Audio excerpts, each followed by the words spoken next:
things. Now, Selena, I assume as per normal, you do not have slides, that you're just your wonderful self talking. I'm going to do it old school. We're doing old school tonight. Okay, so I am the action team leader of the Earth-Based Spirituality Action Team. I want to thank you both for showing up. I will be letting people in if they come in, but we want as much time with Selena as we can get. So I will stop talking and let Selena take over. Well, wonderful to be here. Thank you, Andrea Joy. I'm Selena Fox. I am from Circle Sanctuary, which is based at a 200-acre nature preserve in southwestern Wisconsin, USA. I helped birth Circle Sanctuary back in 1974, and we are a nature spirituality community that brings together Wiccans, witches, druids, heathens, animists, pagans, my churches in the woods, and other people connected with nature in sacred ways. I'm also an environmental activist. I was one of the hundreds of people that responded to Wisconsin U.S. Senator Gaylord Nelson's request to organize events on April 22nd, 1970. That's right, the very first Earth Day. So also near and dear to my heart is working with nature and connecting with people who are looking to be part of environmental solutions instead of pollutions. I've been involved in teaching about different forms of nature religion, ancient and contemporary, for more than 50 years. I have my background at the College of William and Mary, where I got my undergraduate, my bachelor's, and in psychology, was at Rutgers for a bit of time, broke the gender barrier there, and then got my master's at the University of Wisconsin in Madison. I lived in Madison, Wisconsin's rural surround, but I'm coming to you live from a hotel room near Washington, D.C., where I have been here engaged in a variety of adventures. So tonight, we're going to have an opportunity to explore the realm of mint, and in particular, ways of working with mint plants to build resilience, for healing, for renewal. I've been studying herb craft pretty much my whole life. My great-grandfather wrote a book on water gardening back, that came out in 1905. So it's multi-generational in my family, working with plants horticulturally, and I'm very involved in wildcrafting as well. I invite you, if you wish, to put in the chat where you're from. And if you have a particular way that you work with one or more types of mint to help you build resilience and help with renewal. Well, let's do a bit of botany. This is part of a family that is mostly aromatic herbs and shrubs with square stems and opposite leaves. There's about 200 of the genera and over 3,200 species of plants. And many of these are used in indigenous traditional medicines around the world and used extensively in horticulture as part of those who do garden design and are just enjoying having plants as part of their life. So some examples of this mentha is catnip, cat mint, lemon balm, bee balm, pennyroyal, ground ivy, and thymes and sages, marjorames, basils, hyssop, horehound, rosemary, as well as peppermint and spearmint.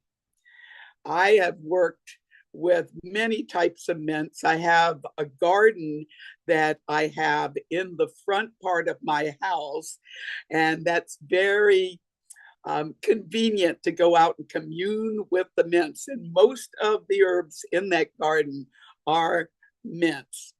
What I'd like to focus on tonight are specifically the members of the mint family that have mint in their name.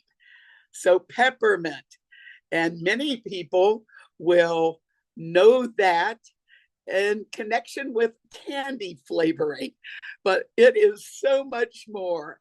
It actually has been the oil of peppermint, a kind of medicine that has been used to settle digestive complaints. There's spearmint, which is a different plant, but similar. And spearmint chewing gum is something that I grew up on. And apple mint, those leaves are fuzzy and round. I have some of that growing in the garden.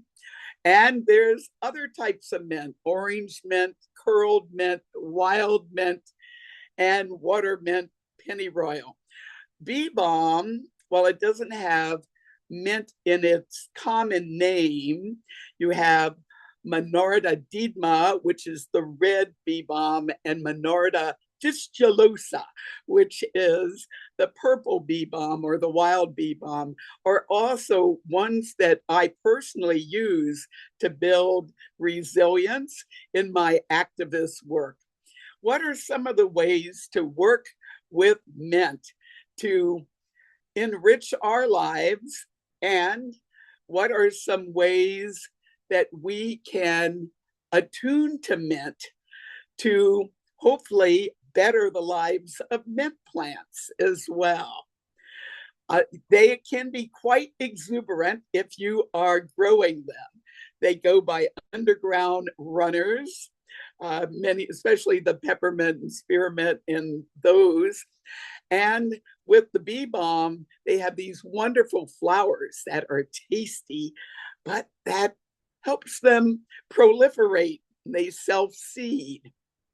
So one of the ways that I work with mint, a spiritual practice, is to develop a relationship with the plant species, the plant type, and to have it growing in near where I live, and to commune with the living plant.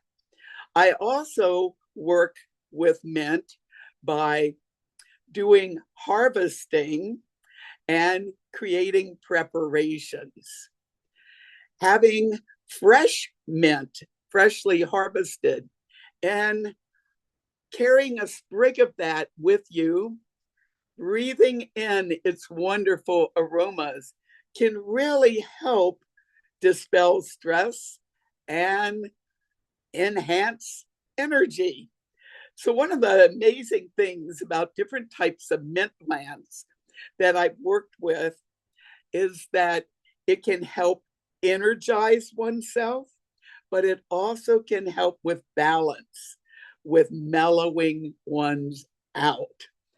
A cup of mint tea, hot or cold, can be a wonderful way to de-stress after a long day or after some intense actions that one might be engaged in. There is some lore connected with mint that I wanted to share with you. It has been associated with the mysteries of the spirit world. And in particular, back in ancient pagan religion times, amongst the Greeks and the Romans, appears as Mintha, an actual goddess. And she was a water nymph, had a love relationship with Hades, aka Pluto, god of the underworld. And Persephone didn't like this relationship, according to some of the tales, and transformed Menthe into a plant. And one of the amazing things about that story is the aroma of the mint plant. So if you're actually walking on mint, you're releasing an amazing aroma. Something else that I've personally worked with mint for is a symbol of the cycle of death and rebirth and life. Because peppermint, let's take that, has runners that go underground. It's connected with the underworld in that way.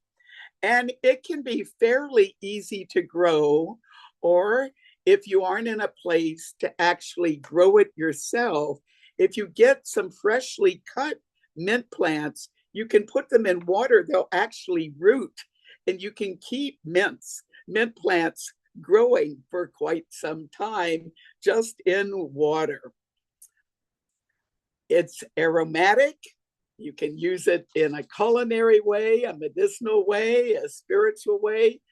And for me, looking at the resilience place, as I mentioned before, having a relationship with a living plant is an excellent way to strengthen connections with the plant. But if you aren't able to do that and you're in a place where growing plants in your home environment isn't really part of what you can do right now, the oil of peppermint, which is extracted from actual plants, can be some way that you can breathe in the wonderful aromas of peppermint, spearmint, and other types of mint.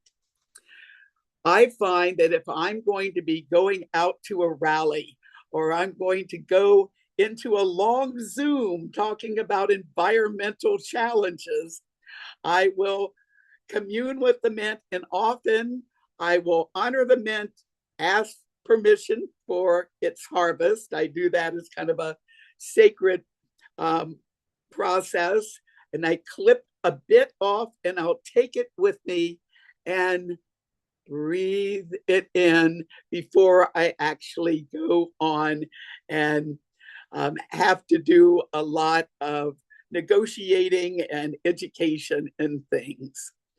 Mint can also be something you can work with in a dried form or in an amulet form.